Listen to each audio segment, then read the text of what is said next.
जोहार दोस्तों, मैं प्रेम पंकज आप सभी का स्वागत करता हूं मेरे यूट्यूब चैनल अबुआ झारखंड में। मैं यहां पर आप सभी को जेपीएससी पीटी सिलेबस आधारित सीएनटी एक्ट 1908 को पढ़ा रहा हूं। यह एक्ट ऐसा एक्ट है दोस्तों जो हमारे झारखंड के आदिवासियों के लिए बहुत महत्वपूर्ण हो जाता है और साथ ही साथ हमारे जितने सारे झारखंड बंधु बांधव हैं उन सभी को इनके बारे में जानकारी होनी चाहिए। और एग्ज़ाम पॉइंट ऑफ व्यू से देखा जाए तो इसमें आपको मैंने बताया था टोटल क्वेश्चन यहाँ पर 5 नंबर ऑफ क्वेश्चन पूछे जाते हैं। मैंने बताया था 5 नंबर ऑफ क्वेश्चन केवल इसी से पूछे जाएंगे, उसमें 5 इंटू 2 यानी कि 10 मार्क्स आपको कंप्लीट मिलेंगे और इनसे छोटी छोटी जानकारियाँ और भी एक दो क्वेश्चन इधर उधर मिल जाता है। तो अभी तक मैंने आपको जो भी क्लासेस इससे संबंधित कराए हैं उसमें आपको अध्याय 8 तक कंप्लीट करा दिया गया है।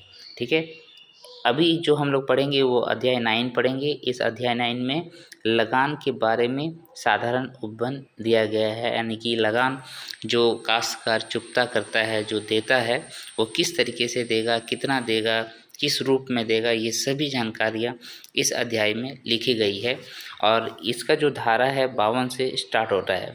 तो चलिए आज हम लोग अध्याय 9 पढ़ेंगे और एक एक करके इसके सारे सेक्शन को, सारे धाराओं को पढ़ लेंगे।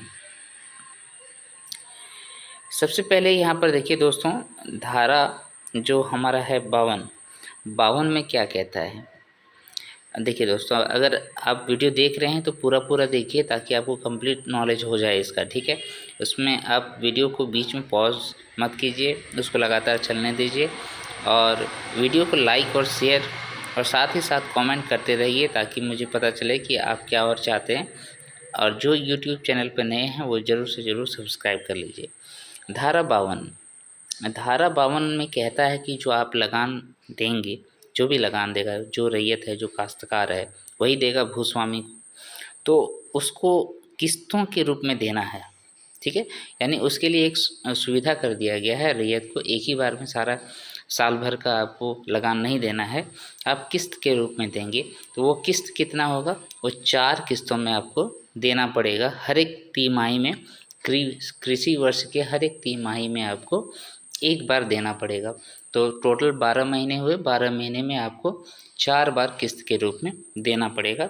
ये किस सेक्शन में कहता है, सेक्शन 52 में कहता है किस्त के रूप में देना है।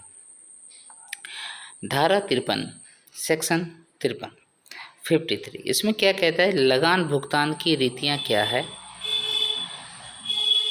यानी कि लगान भुगतान को कहाँ पर आपको जमा करना है, किस रूप में आपको जमा करना है।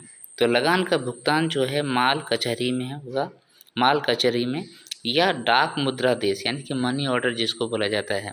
ठीक है, उसके द्वारा उपायुक्त के माध्यम से किया जा सकता है। यानी कि आप भूस्वामी को देंगे तो आप माल कचहरी में जमा कीजिए या फिर मनी ऑर्डर के द्वारा जो है उपायुक्त को आप भेजिए। ये उपायुक्त जो है वो भूस्वामी को भेज देगा, ये कह रहा है ये। ठीक है, समझ में आया बात? ओके, उसके बाद आते हैं धारा सेक्शन 54। इसमें क्या कह रहा है, लगान तथा उसके ब्याज के लिए रसीद हमको देना है। यानी कि जो भी रैयत अपना लगान भुगतान कर दिया है तो उसके पास उसके एवज में कुछ सबूत होना चाहिए ना, तो उसके लिए भूस्वामी को जो है रसीद जारी करना पड़ेगा और ये रसीद जो होगा वो 2 कॉपियाँ में होगा। यहाँ देखिए, भूस्वामी द्वारा लगान या उस पर ब्याज, ठीक है, लगान है या फिर लगान के ऊपर ब्याज है, जो भी है, दोनों का भुगतान प्राप्त होने पर एक हस्ताक्षरित रसीद अभिधारी का दिया जाए। ठीक है, यानी कि भूस्वामी जो है, अभिधारी मतलब टेनेंट हुआ, काश्तकार हुआ, उसको वो रसीद के रूप में अपना हस्ताक्षर करके देगा। लगान के भुगतान की रसीद देने में असफल होने पर, मतलब भूस्वामी जो है वो अगर रसीद जारी नहीं करता है, रसीद नहीं देता है, तो भूस्वामी या उसके अभिकर्ता यानी कि उसके रिस्पेक्ट में जो भी काम कर रहा है भूस्वामी के रिस्पेक्ट में, तो उसको 1 माह का सादा कारावास, ठीक है, 1 माह का सादा कारावास या 100 रुपया जुर्माना या दोनों का दंड दिया जा सकता है। This is very important information और एग्ज़ाम पॉइंट ऑफ व्यू से ये बहुत इंपॉर्टेंट है, इसको आप याद रखिएगा। सेक्शन 54 जिसमें लगान के भुगतान के लिए रसीद के बारे में लिखा हुआ है, और अगर लगान का रसीद जारी नहीं करता है, भूस्वामी लैंडलॉर्ड नहीं जारी करता है, तो उसको क्या सज़ा मिलेगी ये दिया हुआ है। 1 माह का सादा कारावास या 100 रुपया जुर्माना या फिर दोनों ही दंड एक साथ दिया जा सकता है। अब इसको मैं थोड़ा सा डिलीट करता हूँ और ऊपर कर देता हूँ, ठीक है, ताकि आप लोगों को क्लियर हो जाए सारी। अब हम लोग देखेंगे सेक्शन 58। सेक्शन 58 में कहता है लगान का जो बकाया है और उस पे जो ब्याज है वो किस तरीके से देय होगा, किस तरीके से भूस्वामी को देना पड़ेगा, रैयतों को, टेनेंट को। ये सेक्शन 58। यदि देय तिथि को सूर्यास्त के पूर्व, यानी देय तिथि मान लीजिए आज का डेट है, आज शाम तक आपको देना है, लेकिन आपने उसका भुगतान नहीं किया तो उसे लगान का बकाया समझा जाएगा। तो उसे लगान का बकाया समझा जाएगा, नहीं कल आप देंगे तो वो बकाया हो गया। आज भी यही रूल है, कहीं पर भी कोई भी फ़ीस आप जमा मत कीजिए, स्कूल का फ़ीस हो या फिर बैंक में EMI हो, कुछ भी हो, अगर उसने शाम तक जमा नहीं किया तो आपको पता है नेक्स्ट डे से आपको उसमें ब्याज लगना शुरू हो जाता है। यदि भूस्वामी राज्य सरकार है, भूस्वामी अगर राज्य सरकार है, बहुत सारी भूमियों पर तो राज्यों का अधिकार होता है, राज्य सरकार का अधिकार है, तो वही कह रहा है। तो कृषि वर्ष के अंत में लगान का भुगतान नहीं किया जाए तो उसे लगान का बकाया समझा जाएगा। 2 तरीके से बताया। एक में बताया कि कोई भी भूस्वामी है, उसका जो तिथि है उस तिथि के सूर्यास्त तक अगर उसने जमा नहीं किया तो उसको बकाया समझा जाएगा। अगर हमारा भूस्वामी राज्य सरकार है तो राज्य सरकार कृषि वर्ष के अंत में लगान का भुगतान नहीं किया है कोई रैयत ने, किसी टेनेंट ने, तो उसको लगान का बकाया समझाया जाएगा। 2 कंडीशन बताया है। लगान का बकाया किसको बोलेंगे? अब लगान की बकाया राशि पर अधिकतम 6.25% पर ईयर की दर से साधारण ब्याज प्रभारित किया जाएगा। ठीक है, ये भी इम्पोर्टेंट है, ये क्वेश्चन आ भी गया है, ठीक है, ये पूछा भी गया है, तो याद रखिएगा। सेक्शन 58 में लगान का बकाया, उस पर ब्याज जो लिखा गया है, तो ब्याज जो यहाँ पर लगेगा लगान के बकाया पे वो 6.25% पर ईयर लगेगा, 6.25% पर ईयर, और वो भी साधारण ब्याज, ठीक है, सिंपल इंटरेस्ट लगेगा, ऐसा ही लगेगा।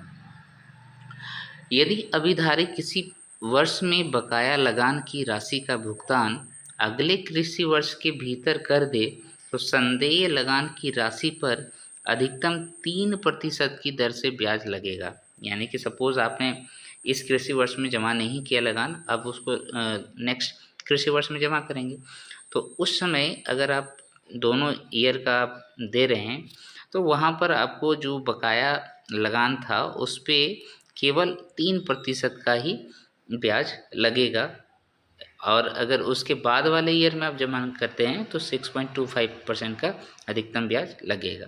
ठीक है, तो यहाँ पर भी परसेंटेज 2 तरीके से दिया हुआ है। एक दिया हुआ है कि 6.25% प्रति ईयर, प्रति वर्ष लगेगा, वो भी SI में। लेकिन अगर उस बकाया लगान की राशि का भुगतान आप अगले कृषि वर्ष के भीतर कर देते हैं तो आपको जो टोटल ब्याज लगेगा वो अधिकतम 3% लगेगा। ओके, अब यहाँ पर ध्यान दीजिए, सेक्शन 59 भूधारक की बेदखली दिया हुआ है। जो भूधारक है, जो रैयत है, जो टेनेंट है, उसको बेदखल कब किया जा सकता है, एवं बकाया के कारण पट्टे का रद्द, पट्टा जो पट्टे के फॉर्म में जो दिया जाता है, यानी कि अनुबंध के रूप में जो ज़मीनें दी जाती है, वो उसका रद्द कब किया जा सकता है, ये 59 में, सेक्शन 59 में। तो ये सेक्शन आपने देखा 53 से शुरू हुआ था और एक एक करके सारी चीज़ें इसमें दी गई है। यदि भूधारक का लगान बकाया हो तो उसका पट्टा रद्द करते हुए उसे बेदखल किया जा सकता है। ये इसमें साधारण उपबंध 59 में किया गया है।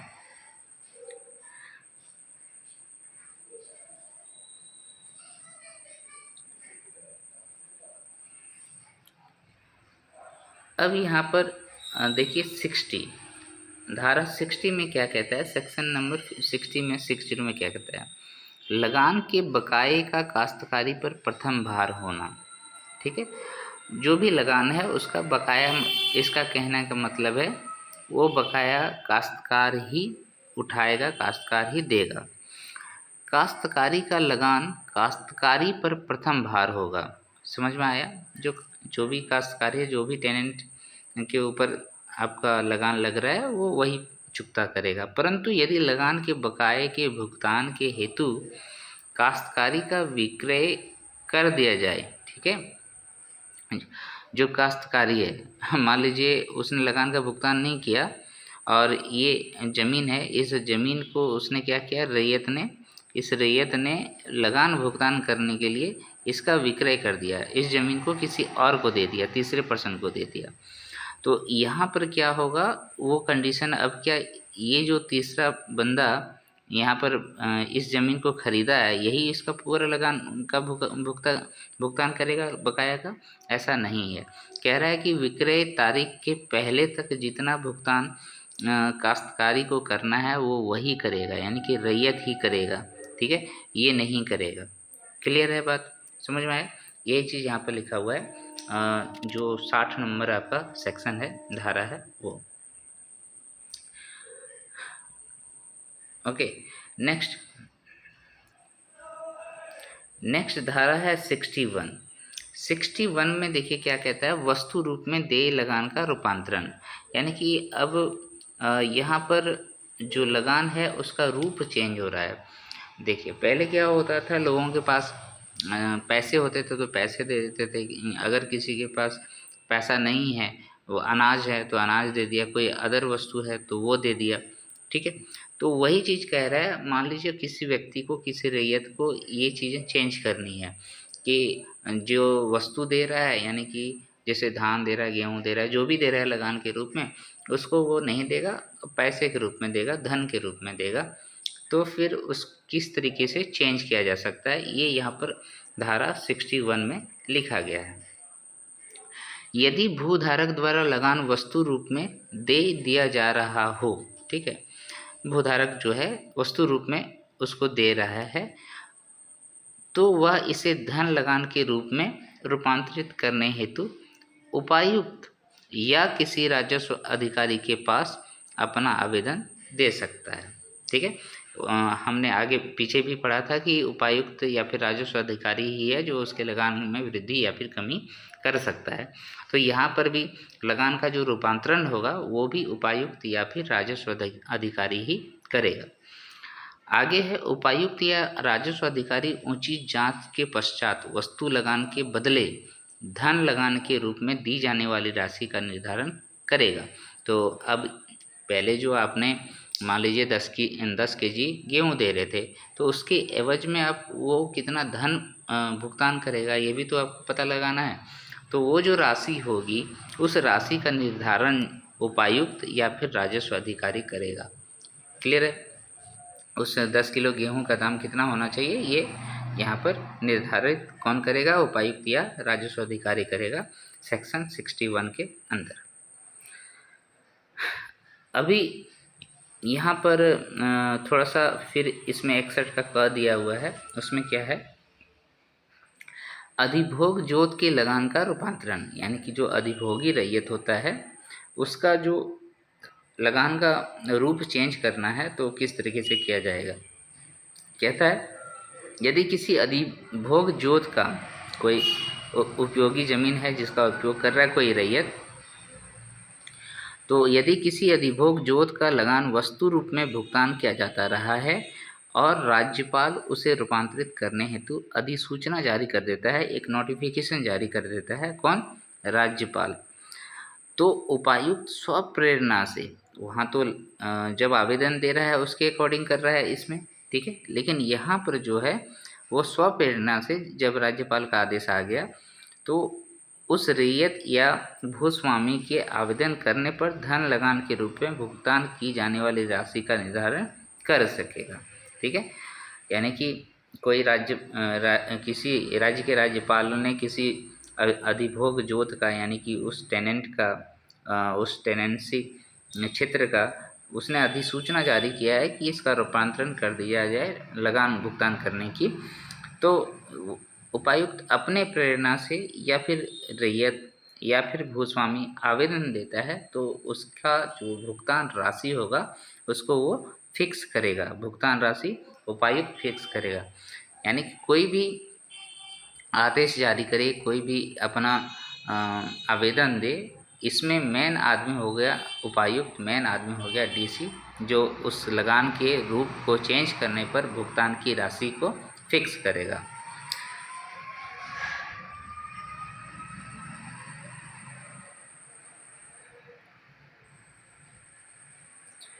अब आते हैं और देखते हैं धारा 62, जिसमें कहता है कि रूपांतरित लगान के अपरिवर्तित रहने की कालावधि।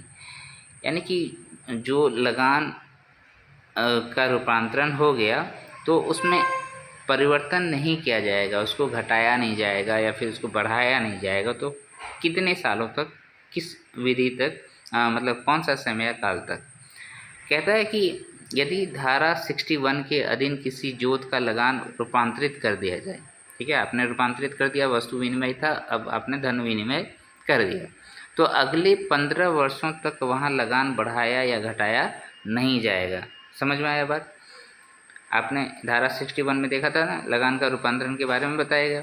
अब उसके कंडीशन में अगर ये चीज़ें होती है तो आप अगले 15 वर्षों तक उस लगान को ना घटा सकते हैं ना ही बढ़ा सकते हैं।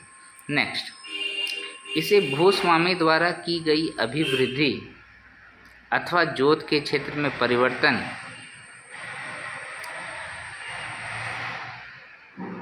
तथा उपायुक्त या राजस्व अधिकारी के आदेश से ही 15 वर्ष पूर्व बढ़ाया जा सकता है। ठीक है, इसे अगर बढ़ाना हो तो क्या करेगा, इसे भूस्वामी द्वारा की गई अभिवृद्धि अथवा जोत के क्षेत्र में परिवर्तन तथा उपायुक्त या राजस्व अधिकारी के आदेश से ही 15 वर्ष पूर्व बढ़ाया जा सकता है।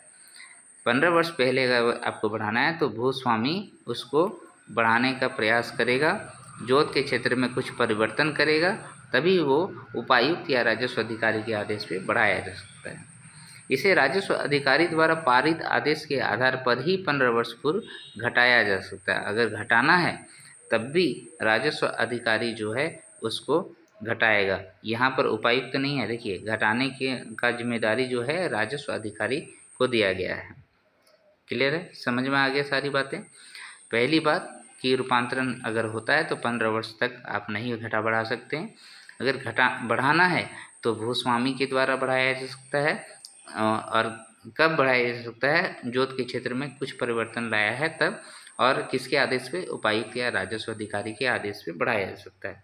रैयत को ज़्यादा पैसा देना पड़ेगा। लेकिन अगर उसको घटाना है, नहीं, रैयत का फ़ायदा का बात है, तो वहाँ पर राजस्व अधिकारी के अधिकार क्षेत्र में आता है, वो इसको घटा सकता है 15 वर्ष पूर्व। क्लियर हो गया पूरा बातें? रूपांतरित किस तरीके से किया जाता है? रूपांतरण में अगर आपको बढ़ाना है लगान का किस्त, लगान का पैसा, तो वो किस तरीके से होगा। अब आते हैं धारा 63, सेक्शन 63, भूस्वामी द्वारा लगान के अतिरिक्त अवैध रकम वसूलने पर दंड।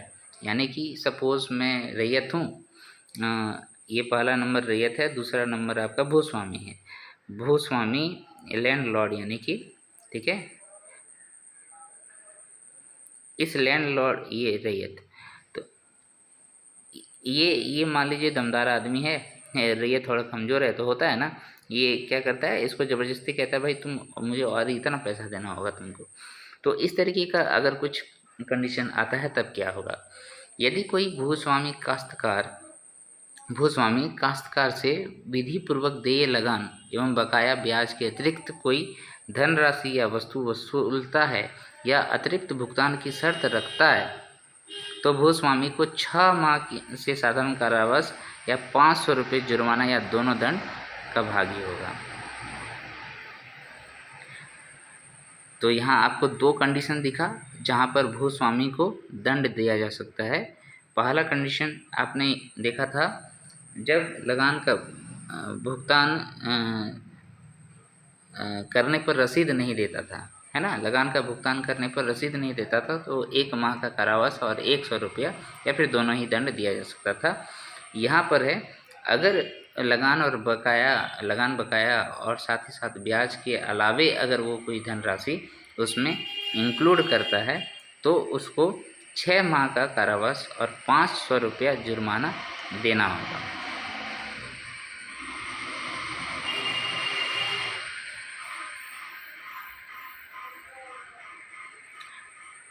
तो यहाँ पर आपको क्लियर हो गया सारी बातें अध्याय 9 का।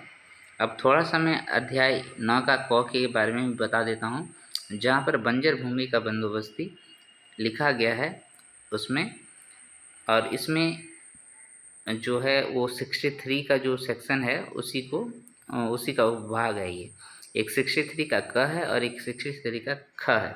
तो बंजर भूमि का बंदोबस्ती 9 का क में लिखा गया है।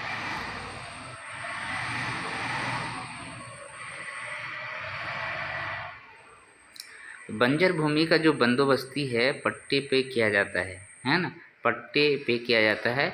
और बंजर भूमि पर जो अधिकार होता है दोस्तों वो किसका होता है? राज्य सरकार का होता है। तो राज्य सरकार की बंजर भूमि का बंदोबस्त विविध प्रारूप में पट्टे पर किया जाएगा, उसके पट्टे के रूप में ही किया जाएगा। पट्टा 2 प्रतियों में तैयार किया जाएगा, यानी कि कागज़ जो है उसका 2 पोर्चा जो है 2 फॉर्म में रहेगा। यहाँ रजिस्ट्रेशन फॉर्म होता है ये बेसिकली, जिनमें से एक प्रति संबंधित रैयत को दी जाएगी तथा एक प्रति जो है जिले उपायुक्त के पास रखा जाएगा।